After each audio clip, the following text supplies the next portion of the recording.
Happy Thursday, everyone. Welcome to the Auscontact Remote Masterclass Series. My name is Derek Lafleur. I'll be your host and moderator for today's event. We've got an exciting discussion with two great panelists. First of all, we hope all of you are well. It's a crazy time this year, and so really hope that all of you are taking care of yourselves physically, emotionally, and your well-being, which obviously ties in to today's topic in our series. It's the second webinar in our series. Today we'll focus on remote support for your staff who are working remotely, as well as ideas and best practices around their well-being. A few things before we kick off the conversation, so a few housekeeping items. Your audio and video have been disabled for the conversation. So if you want to raise a question, please use the Q&A button that should appear on your screen. We encourage you to ask as many questions as you can. It'll be a bit a straightforward conversation. The last event, we were able to handle all of the questions that were submitted but one. So we encourage you to ask as many questions as you want. And we really are hoping that that will drive a lot of the conversation. And if you would prefer to submit your questions anonymously, then there's a checkbox that you can use to do so. Okay, fairly straightforward. Our agenda for today, we've kept it relatively simple.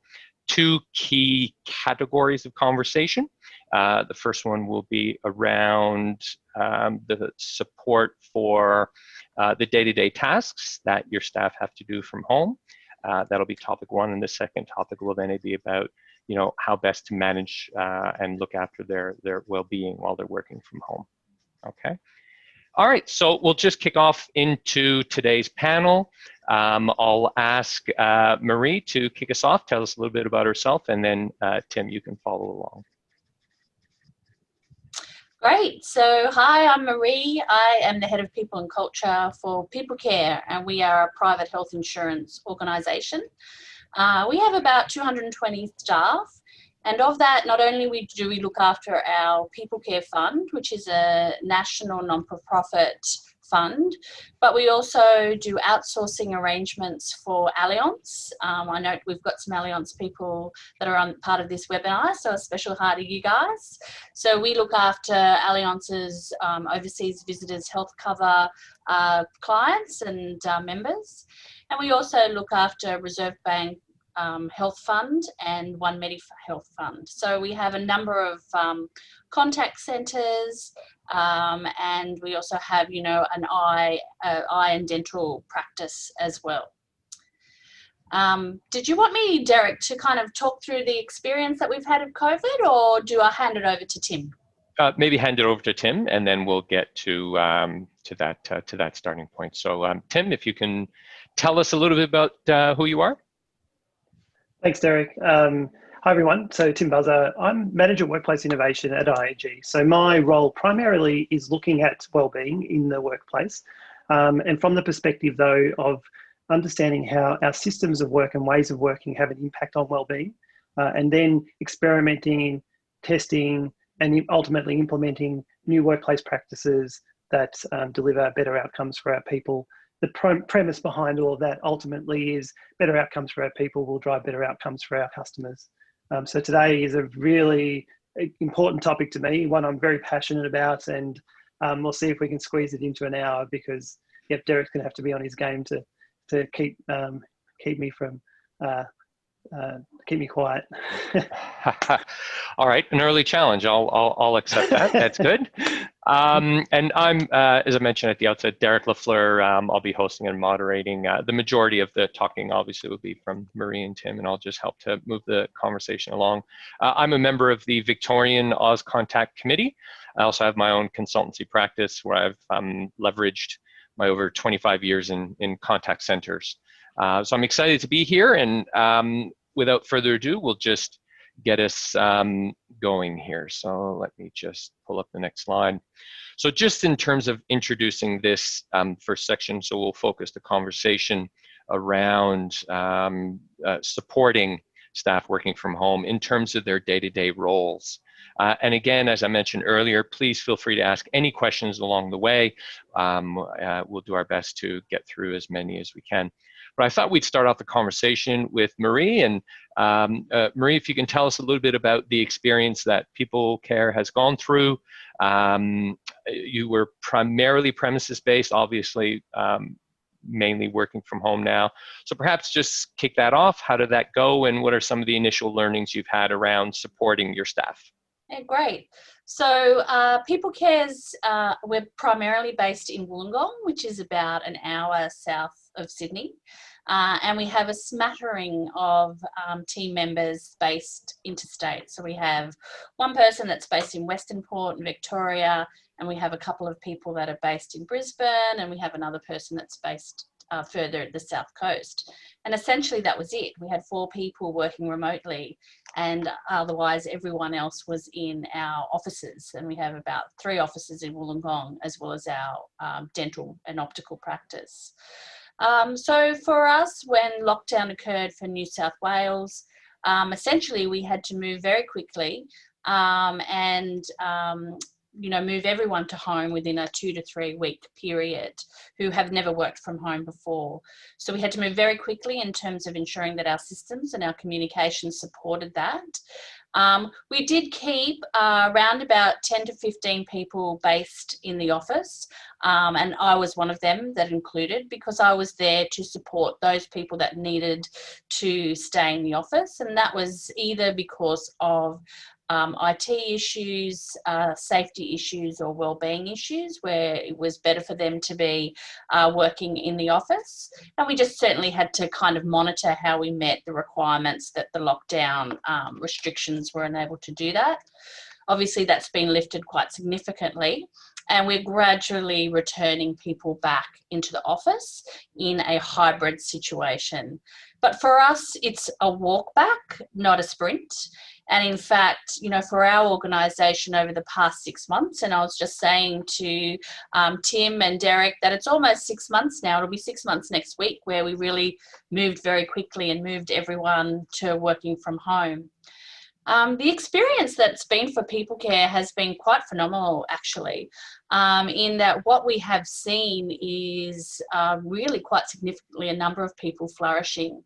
And in terms of our NPS data, in terms of our meeting of SLAs, in terms of all the metrics have been very positive, in that we've seen improvements not only across the board in terms of our customer service and our productivity and efficiencies, but we've just recently received our annual engagement. We completed an engagement survey a month ago, and in fact our engagement results have also peaked as well, where we achieved an 88% engagement score, which is 10% higher than the previous year. So for us, it's been really a positive experience. It hasn't been without its challenges, and additionally, particularly because we provide outsourcing services to other organisations such as Allianz, BHS One Medifund, we really had to communicate with the boards or with their management team quite clearly the efforts and the support that we have put into place to ensure that we were able to keep our staff as happy, engaged and productive as possible. And in doing that, we've been really able to see those results. I would probably say the key areas where we've really had to up our game was certainly in the system support. And we did make some movements of some people to further support our IT and particularly our help desk scenarios. So there's more support helping people working from home from a technology point of view, and that we really enabled our infrastructure to support them in a very short time. I think the support that we've done in terms of checking in on people's well-being and that have the support, and we've really identified people that either work from home or live at home by themselves, people that might have additional needs, particularly with childcare, or perhaps have elderly parents or people that they are responsible for caring for. So we were really across our demographics of understanding what people's needs were. And then also in terms of the coaching and the additional training that was needed. So, and of course the communication, so using our systems to improve our communications. So certainly a lot of effort to provide the work support, but our gains have been fantastic in terms of our business measures all around. Thank you for that, Marie. We've had a question come through, and I thought before I throw it to Tim, just while we're on top, you talked about technical elements. And so a question's been asked, did you connect them by VPN and send your desktop computers home? So if you can maybe just talk through how you handled the desktop requirements? Yes, that's right. So we pretty much scoured New South Wales for laptops. So we actually purchased a significant amount of additional laptops. So yes. So we've missed out on that as a business opportunity to sell you some laptops. Absolutely. So we have the majority of the desktops here because in future, we know that we want a situation where people are going to be able to have a hybrid, so that there's a workstation here if they need it, and then they can work at home. So it was definitely purchasing of laptops, or being able to use, if they had a Windows-based, our systems are not compatible with Macs. So if they had something at home, they were able to use their computer at home. Otherwise, we purchased a significant amount of laptops in a very short period of time. We also, I would probably say 30% of our organisation also use Surface Pros. So we already had that particular technology. So therefore, it enabled us to work wherever we needed to work from. Okay, wonderful. So Tim, I'll throw it over to you. IAG has been an advocate of or supporter of working from home long before the pandemic, and you yourself have been a passionate advocate and leader in this space. Maybe tell us a little bit about, has there been anything new or something that you were previously using in terms of supporting staff that you've had to change because of the pandemic? Yeah, definitely. I just want to share a quick story about the technology. So you're right, in Australia, IAG has been supporting work from home for its employees for a number of years now. And in fact, nearly 70 to 80% of our call centre staff were working from home on a permanent basis prior to COVID. So there wasn't a huge transition for our call centres, probably a bigger transition for our back of office and head office staff. And but from a technology perspective, we actually already had deployed laptops to all employees because we, as they are part of our flexible working strategy. So our ability to respond in Australia was, from a technology perspective, was actually pretty good. But in New Zealand, we weren't at that level of maturity, and there's so many examples of organisations adapting to what has been an extraordinary, unprecedented time. And this is one of those examples where we actually set up drive-through equipment pickups. So we're taking desktops out of the offices, and people were doing sort of COVID safe drive-throughs to collect equipment to take home. And so, there's lots of examples like that, I think, across, corporates and workplaces where we've had to adapt and do things that we never thought we would ever do. To your question, we have, yes, we've been doing work from home for a long time, but we've been, up until COVID, we ran a tethered model. So tethered and untethered. Tethered is when a workforce is working from home, but they still have a relationship back to a corporate office. And that relationship is formalized, where they need to come in for usually fortnightly and sometimes monthly team meetings, and as directed by the organization. So maybe there's some form of coaching or development activity that we want to run, some sort of training that we want to run, and we might direct somebody to come back in the office. But usually it's a minimum fortnightly team meeting where they would come in and attend. And that tethered model was very much by design, because part of having somebody not just be supported but feel supported, and I think that's the key thing. There's actually a difference where somebody can be getting all the support in the world but not actually feel supported. And if they don't feel supported, then it's not working. It doesn't matter if they've got all the resources and all the help that they could possibly ever want. If they're not feeling it, it's not real to them. So we created this tethered model, which just helps build and sustain meaningful relationships within the organization. And there's no doubt all the biochemistry of human connection says that when we are in physical contact with another human being, all these neurochemical responses happen. There is something very real and substantial about that physicality and the importance of that. But come COVID, we actually had to obviously adapt and move to an untethered model. So our business on the Eastern Seaboard, we are still entirely untethered. So it's now been March till 6 months. So it's 6 months of people not having actually seen each other. And that's unprecedented for us as an organisation. And so we're definitely having to adapt our routines, the way in which we connect with our employees, the types of activities that we have embedded into our business now to ensure that those supportive relationships are there, and that our people feel supported because they know that those relationships are there, that they can call on them anytime. I actually think that so the key to all of that, I told you, Derek, you have to kind of tell me to shut up. The key to all of that is that there's two different types of support that people access. So there is support, this is human support. So it's support that comes from a manager, the support that they get from that sort of, from that hierarchical structure. That's where they go to get support. It's very formalized. And then there's peer support, which is the informal peer support that we get within our team structures. And that's it's really easy to take the formalized peer support and transition that into a virtual world of work. You can do that by, instead of having that one-on-one face-to-face, we'll do it in a Zoom or whatever. But the informal peer support, that's the stuff that kind of really makes people feel at home at work. That informal peer support, that doesn't happen, it's not as easy to replicate. You do have to put a lot more thought into that. And that's the stuff that really needs to be engineered a little bit to enable and encourage within your teams. And there's lots of things that we can go into around how to do that. But ultimately, simple things like chat groups can be very, very powerful. But they need to be active. People need to be engaged in them.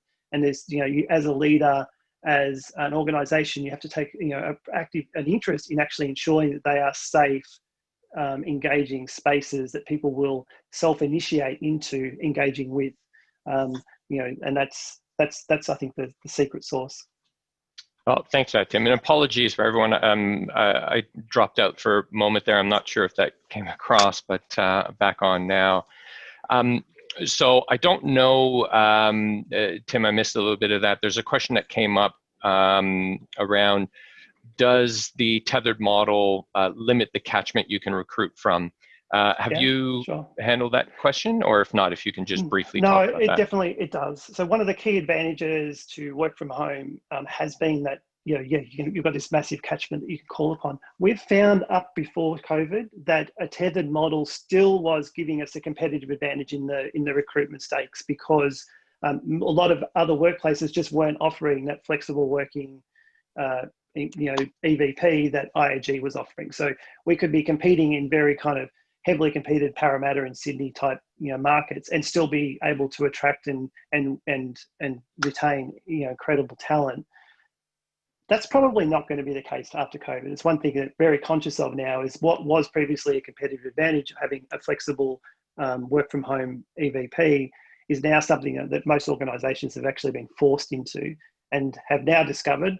I've been preaching it for years, but they've finally discovered through experience that it actually can work. And in call centres, it's particularly suited to flexible working and work from home. And so I don't know if it's going to be as much of an advantage. A tethered model may not be as much of a recruitment advantage as it was previously, but it's still giving people that previously would not be able to work in call centres the opportunity to work in call centres. So we have lots of people that come and now work for us that could never have worked for us in the past because of the flexibility that we're able to provide to them in their employment relationship. And as a result, we've got a much more diverse and more sustainable workforce. So, and that probably sounds like a bit of a key there is a hybrid approach in terms of having some tethered, some untethered. And it'll lead to sort of a question that's come through, and I'll direct it to you, Marie. So we have a question here is, are you now actively recruiting to work from anywhere? So obviously not knowing what the future is going to be in terms of coming out of the pandemic. So when you're recruiting now, are you recruiting some people and geography doesn't matter, or are you still looking within specific catchment areas? For us, no, geography doesn't matter. In fact, we've just recently recruited a new executive role, a head of commercial, and we've appointed an executive who lives in Melbourne. So it's been great. In fact, we've got some other specialist roles that we're recruiting, and living in a regional area of the Illawarra, sometimes that is a challenge to find these roles. And, you know, we've got an integration specialist role, a senior project manager role, and the response has been amazing because the response has been all over the place. So it's been certainly very advantageous for us. Oh, fantastic. We've had another question come through. We've got quite a few, which is fantastic. Tim, I'll direct this one to you. It was more of a statement as a question, but a member of our audience has said that their team, they do an evening Zoom meeting fortnightly as a social catch-up. Obviously around that. Can you tell us a little bit, maybe at IAG, if there are things like that that you employ? Very much team by team. So I firmly advocate for flexibility by team design. So I think teams should come to their own agreements around these sorts of routines. We don't mandate it across the organisations. What I have seen as a bit of a trend is when COVID first kicked off, everybody went into kind of over-response, an overstimulated response. Suddenly we had these sort of extra routines put in there, like, you know, there was sort of Wednesday lunches together, Friday afternoon drinks together. There was this amazing kind of a drive to create more informal, relaxed team interaction to try and make up for the fact that we weren't seeing each other in the office anymore. 6 months later, a lot of that's gone. People have become more at ease with the environment. We still do it. In my team in particular, it's something we do spontaneously. It's like, you know, maybe every few weeks, like, oh, it's been a while, I'm feeling a little bit disconnected. You know, why don't we have team drinks this Friday? Yeah, it's a great idea, let's do it. Where when it was formalized as every Friday, it was sort of becoming a little bit stale, a little bit sort of, I don't know, not as authentic. And authenticity is crucial in this new world of work. It's, you know, always has been important, but it's even more important now than ever. And so this it's much more organic than it was initially. Fantastic. Marie, can you tell us a little bit at People Care? So one of the boxes up on the slide there we have is communication. So if you can maybe tell us a little bit about the tools and practices that you're using to communicate with your staff remotely, you know, coaching, performance, management. Perhaps tell us a little bit about how you're managing that. There's a lot in that. So it's certainly in terms of our communication, it is utilizing our systems the best that we can. So obviously we're using Teams as probably the main form of communication. And we have certainly different teams or different groups for different reasons. The social aspects, the informal aspects, as well as the different teams. We also have, I suppose, in terms of updates to the organisation, we have a team chat which we call the Doctors in the House. Our CEO is Dr. Melinda Williams. And so when the doctor's in the house, that's where anyone at any time can ask our CEO any questions, get any updates, and Dr. Mel will respond. And she also uses that on a Friday basis, the doctor's in-house on Friday, to give her updates about what's happening within our organisation. So there is that real, at any time, and as you've said, we're not a large organisation, it's 220 people. So we're perhaps enabling for them at any time to ask Dr. Mel a question. In terms of then, of course, within Teams updates, you know, there's daily stand-ups or the daily briefings occur within their teams using Teams as the tool. And then, of course, our intranet, which we call Peoplepedia. Our intranet also provides a lot of updates. We've definitely utilised the concept of videos a lot more, trying not to bombard people with a whole heap of written word through emails and all those type of things. So the utilisation of informal videos that we're just doing on our phones and not necessarily having any airs and graces attached to it kind of enables those that interaction to occur. And then certainly within our learning and development and our coaching team, and as also in terms of our leadership team, we have a tool that we use called Crew Mojo. Crew Mojo is a tool that we've been using prior to COVID, which is very much a spontaneous online performance management tool that you can use virtually anyway through an app or, you know, through a desktop, which provides immediate feedback, snapshots, one-on-ones, all those type of things. So that tool in particular came in very handy in terms of one-on-ones, coaching, updates, those type of things. So enabling our systems to communicate has certainly been very beneficial for us. All right, fantastic. Thank you, Marie. So I'll sort of segue us into the next, I guess, key category of our conversation around well-being. And I'll start this off by asking you a question, Tim, and I'll link it a bit into a question that's been submitted by one of our attendees. How do you support ergonomic setup at home? Do you have a checklist and so on? So obviously we'll talk first maybe about the ergonomic and the physical well-being, about the work environment. So if you can tell us how that works at IAG. So in a way, it's a process. It's something that you can manage reasonably easily. We have an online checklist that our work from home employees, which now all employees, complete, and it's really a self-assessment. It's a self-assessment process, and that seems to be fine. The interesting thing about physical injuries in the workplace, this has been the case in every organisation that I've set up work from home programs in, and I've set up some, obviously large scale work from home programs across the last 10 years, and inevitably, consistently, the lost time injury frequency rate for people who work from home is lower than the people in the office.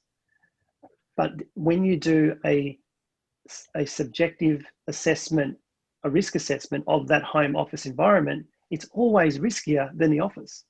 So you go into the home office, there's trip hazards. I've got my dog bed behind me. I'm talking to you on my iPad that's on a camera stand. It's a trip hazard to sort of leave my room. There's inevitably they assess as more dangerous working environments, yet the lost time injury frequency rate is always lower. And my theory on this is that people take more responsibility for their physical well-being when they're in their home than they do in the workplace. In the workplace, they expect magically a yellow triangle to appear when there's water on the floor, just like somehow it magically appears. And I don't have to worry about looking out for water on the floor because there'll be a yellow triangle letting me know that there is water on the floor. Whereas in the home, I actually have to be alert to those things myself, and I'm not defaulting that responsibility to a third party, the group property, somebody else within the working environment, my employer. I'm actually taking responsibility for my own well-being more in the home. And I think that's a beautiful thing. I think it's one of the keys to having the right culture that supports work from home. But yes, we do have a checklist, and people need to complete that so we can be confident that they've done all the right things around desk height, got the right type of chair, and so forth. And how about yourself, Marie? What has been your experience, obviously, with People Care moving to a remote model? What has been your experience around that ergonomic and any injuries at home? What that's looked like for you? Yeah, no injury at home. And in fact, at the moment, touch wood, during that period of time, the people that were perhaps on suitable duties or had reasonable adjustments due to a workers' compensation claim are now returned to pre-injury duties. So touch wood. We don't have any workers' comp claims. Thank you very much. Well done. But the other thing, I suppose, to add to that, we've worked with our our provider, our health provider, on how to assess people's workstations remotely. So yes, just like IAG, they have a self-assessment checklist, but we also ask them to take photos of their space, and we also, just through the use of their phones and our technology, that our people that are trained in ergonomic assessments are able to kind of look at their area and make recommendations. Okay, so I've got a question that come through. I'll direct it to you first, Marie, and then I'll ask you quickly from your perspective, Tim. But in terms of the checklist, so obviously at the commencement of them working from home or starting their employment, do you ask them, do you go back and review the checklist? Do you do periodic reviews of their work environment, Marie? Yes, our risk appetite at the moment is that we do it every 6 months. So that's not normally the case in the office, but at the moment, as it's been something new for us, so every 6 months. So it's now been 6 months, so we've asked people to reassess their area and provide us with an updated photo. And then our people that are trained in ergonomic assessments will look at everyone's and make recommendations if that's needed. Okay, Tim, IAG, do you do regular checks? Yeah, we're doing it annually now. It's interesting, our journey, because we've been at this for a while, it's gone from team leaders actually going out to people's houses and assessing their home office for safety, and actually completing the checklist and taking photos at their homes, which had some other benefits around building stronger relationships, etc., which had dividends, but it was obviously intensive activity, to then having 6 monthly checklists where people then took photos, and the photos were then assessed by somebody and it was signed off by another party. And now we're getting to a point where it's 12 monthly self-assessments. So the level of trust has continued to grow. And I think that's actually a theme across all of IAG. As we've been on this flexible working journey over the last 5 years, the level of trust in the organisation has actually grown, and the OH&S process is just one example of that. There's many examples where our people are far more trusted. It's a far more trusting environment than we had previously, and I think that's one of the cultural advantages I think that we've gained from having a more flexible working place. Okay. All right. I'll start shifting our conversation a bit into, so we've talked a little bit now in terms of physical well-being and ergonomic and the work environment. Let's shift over a bit into mental health, obviously a very, very important topic. And so, Marie, I'll start off with you. Perhaps share with us some of the learnings you've had, obviously, again, from your workforce moving to a remote setting, and some of the programs and items you've put in place in terms of supporting and managing the mental health for your team. Yeah, definitely. So when we moved everyone out, we also sent out an extensive survey asking a whole range of questions, but certainly one of the questions we asked were to people to rate their level of anxiety in terms of what's happening at the moment, and in terms of their work stress, or how manageable their work stress is. We also worked very closely with our EAP provider in terms of measuring to see if there was an increase of the number of people that needed to access our EAP, and whether there was any change or themes that we needed to be concerned about. Our EAP providers also assisted us with regular updates and communications to our staff on different tips and strategies to use during the lockdown period, and then also adjusting to working remotely, or definitely, as I think I mentioned before, particularly we had, suppose, our eye on people that perhaps lived alone, and, some additional support that they may have needed there. We have, as part of one of our Teams chat, is a Teams chat that we've called "In Need of Extra Loving and Support" is the name of the Teams chat. And being the cultural, it's a great name, by the way. Oh, yes. Name. Yeah. In terms of the culture that People Care is, and for those of you that may or may not have heard of our organisation, we have a very unique culture, and we're very much about loving people. That is our motto. That is what we do. So we've certainly got an open culture whereby if people were in need of extra love and support, they only had to put their hand up, or they only had to mention, hey, today's a really rough day for me, or hey, you know, I have parents that are living in Italy and I can't get a hold of them, or all those type of things, and boom, the support was definitely there. And of course, our mental health first aid officers, so just like our normal first aid officers, we actually have more mental health first aid officers than first aid officers. They were certainly involved in doing regular check-ins, wellbeing check-ins, and keeping an eye out for people that perhaps needed that extra bit of loving and support. That's Wonderful. Mental health Tim? mental health first aid officers. I love that idea. Can you tell me more about those? I'm surprised IAG, mental health, there's a course, mental health first aid officer. So you can actually do a course whereby if someone was demonstrating symptoms of being overwhelmed, or having a panic attack at work, or all those type of things, what the strategy is to help them get the qualified support that they need. So just like first aid, where you know to clear their airways or elevate their foot or wrap a bandage, mental health first aid is definitely in terms of what you need to do to help when somebody is overwhelmed, how to get them into a mental state where they can get the appropriate, and we can refer them to their appropriate support. That's brilliant. That is brilliant. That is absolutely brilliant, and a great tip, I guess, for everyone out there. I hadn't heard of that before. And I think that's a significant breakthrough in terms of understanding the importance of supporting mental health, and that everyone has moments where they're struggling with that. So I think that's absolutely fantastic.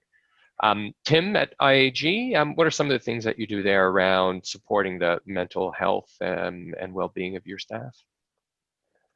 Yeah, we've increased our focus on emotional safety in particular. So psychological safety, I think, has been a concept for a long time that most people are aware of as a result of the Google Project Aristotle research that came out a few years ago. But I think emotional safety is more important in these times.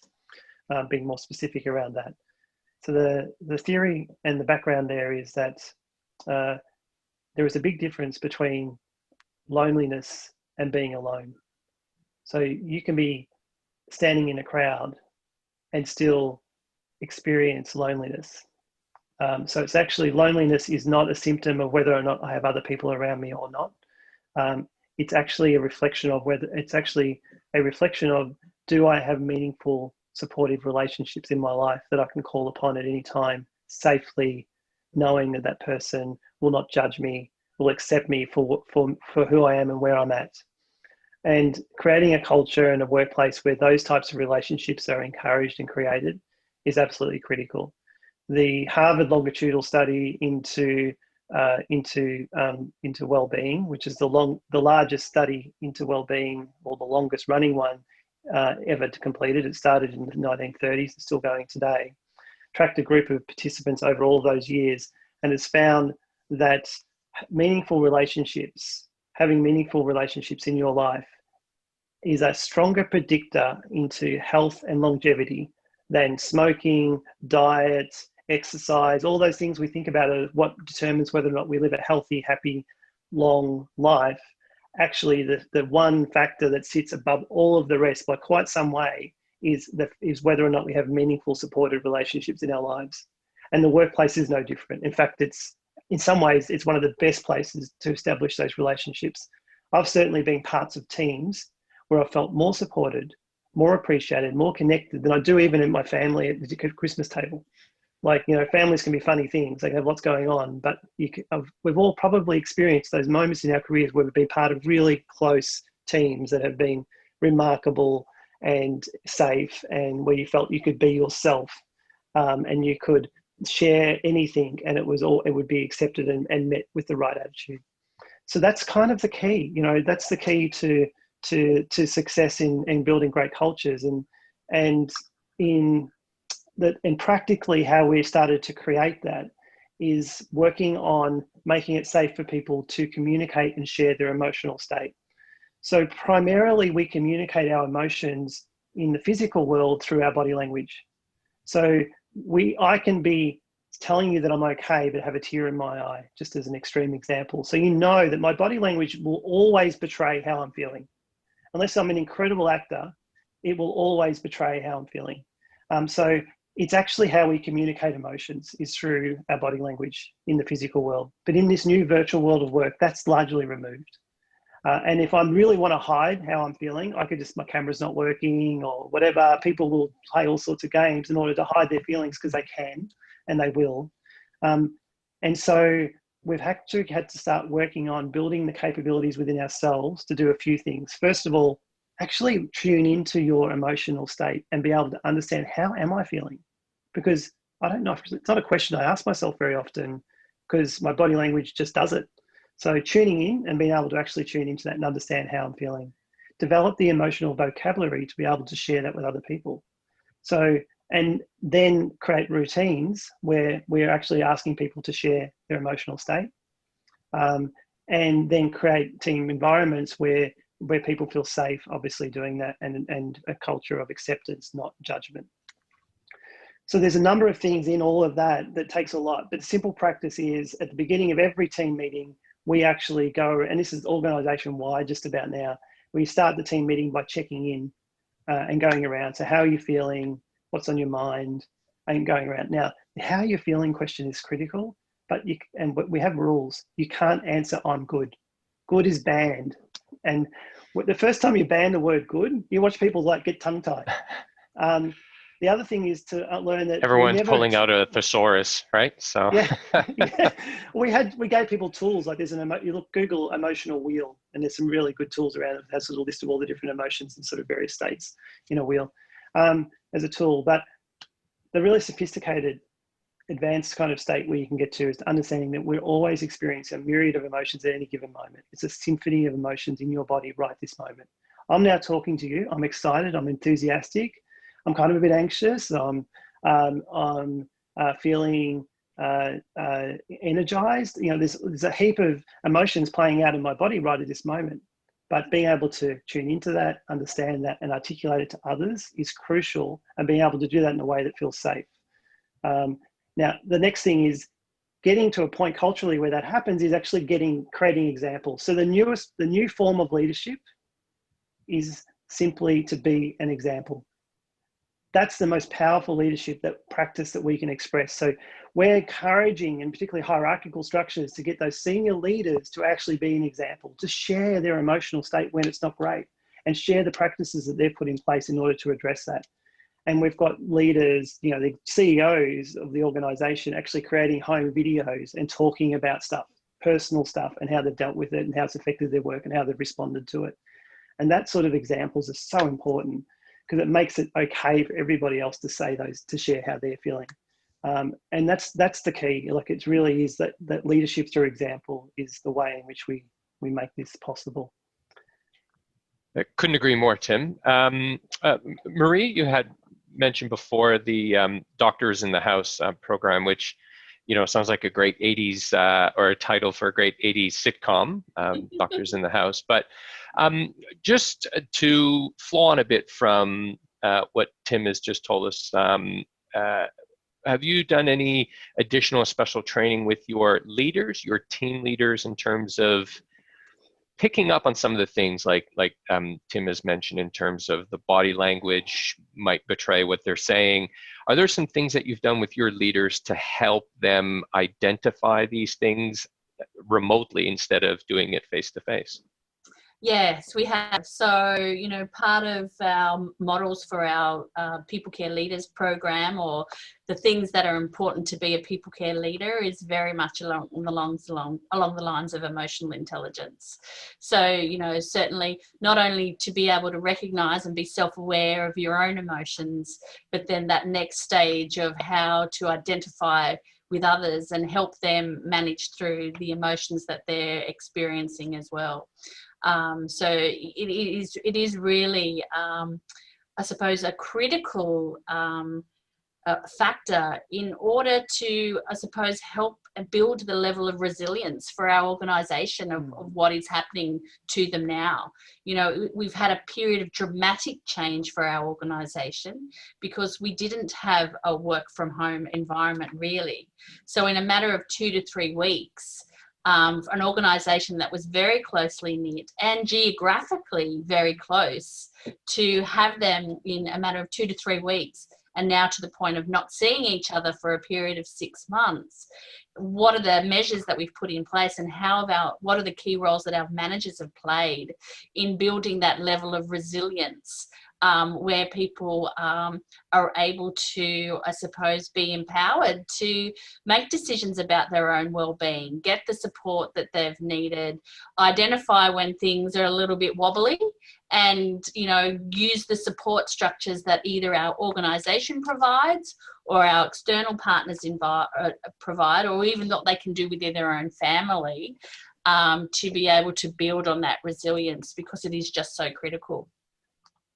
All right, wonderful. Thank you for that. So we're heading into sort of the final section of the webinar here. We'll try to go through as many questions as we can before we wrap up.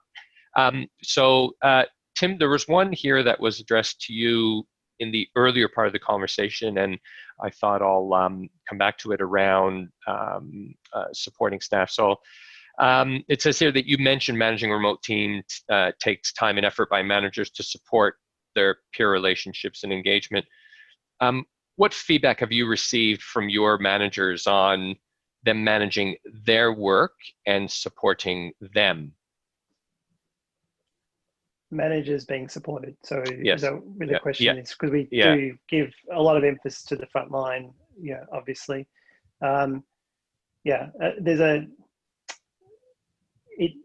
It needs to obviously be across the whole organisation, this culture of support, culture of care, because ultimately it cascades down or it cascades up, whichever way you think of it. One of the key enablers of that support is to get people to a place where they can be what we call initiators. So people become initiators. I will initiate the help that I need, and because I am emotionally self-aware to the point where I know that I'm feeling stressed, I'm feeling anxious, I'm feeling uncertain, whatever that might be, and I will initiate that help. I'm not going to sit back and hope that somebody picks up on the fact that I'm having a bad day and will ask me, "Are you okay, Tim?" Because that's not going to happen. I'm remote. That maybe I used to be able to play that game. Maybe that was the sort of behaviour I used to display in the office. Is I'd kind of let out a bit of frustration and wait for somebody to come and say, "Are you okay, Tim?" And people do that. But now I'm working from home. If I need help, I need to be able to have the courage and feel safe to ask for it. I need to initiate that assistance, and that's something that we actively talk about in our team. To kind of make that people are taking responsibility for their own well-being, and knowing that that's actually a really wonderful thing, to be empowered to do that.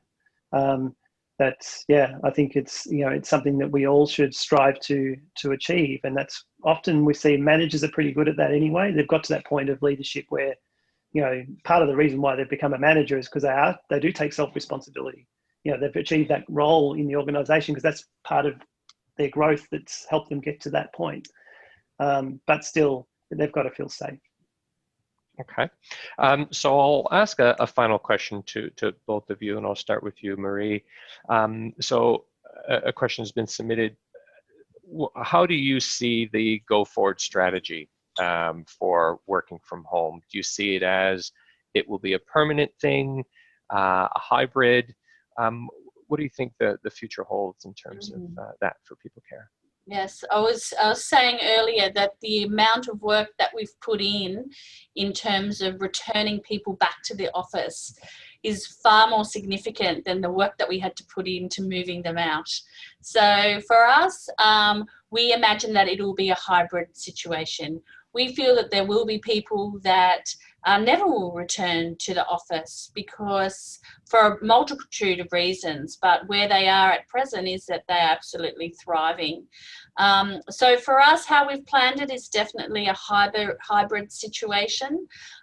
We do want to increase some more office contact, but we definitely see the benefit that allows people to choose. So whatever their priorities, the need for collaboration or different things that are occurring, that they're able to choose between both.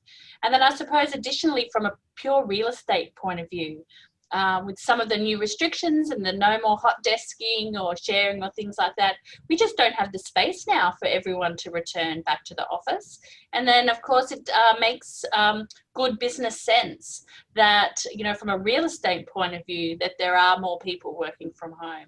So the appetite for our organisation is definitely a hybrid situation, and we can only get better in enabling our infrastructure and our tools and our technology to keep expanding on that experience. Brilliant. Tim, IAG, we probably know somewhat the answer there. What do you see the future? Well, one thing is that we have made a decision not to move to an untethered operating model.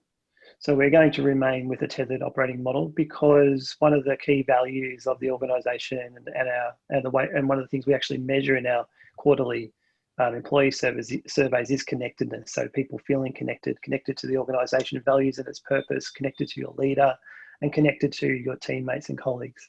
So we want people to feel a strong sense of connectedness, and there's a strong correlation between that connectedness and performance, between well-being and just generally people's engagement. So with that being the case, we're doubling down on connectedness. We will continue to use our workplaces as our physical offices as a facilitator, a platform to facilitate that connectedness.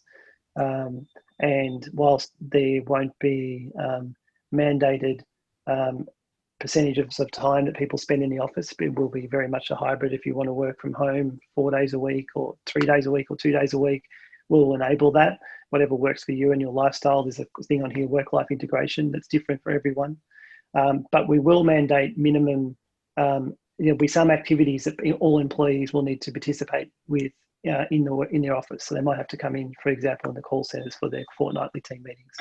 That will be and if you want to work from the office a couple of extra days a week, that's up to you, or you can work all the rest of the time from home, but there'll be 1 day a fortnight where you need to come into the office.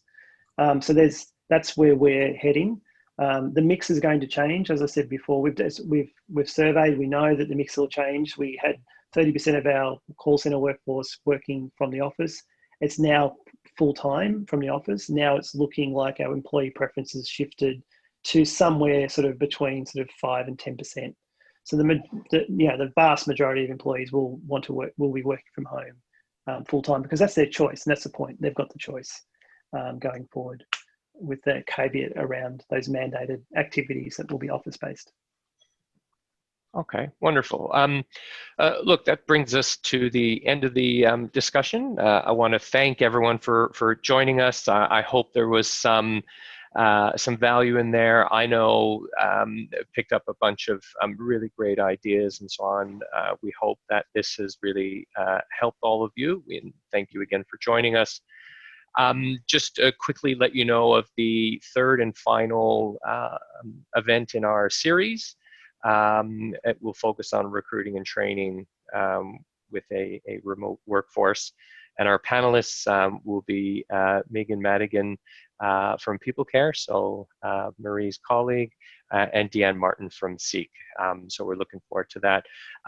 The promotional and the emails around this will be sent out early next week, and you'll be able to sign up as well through the website, and there'll be posts through LinkedIn and the usual communication channels. So we hope you'll be able to join us for that.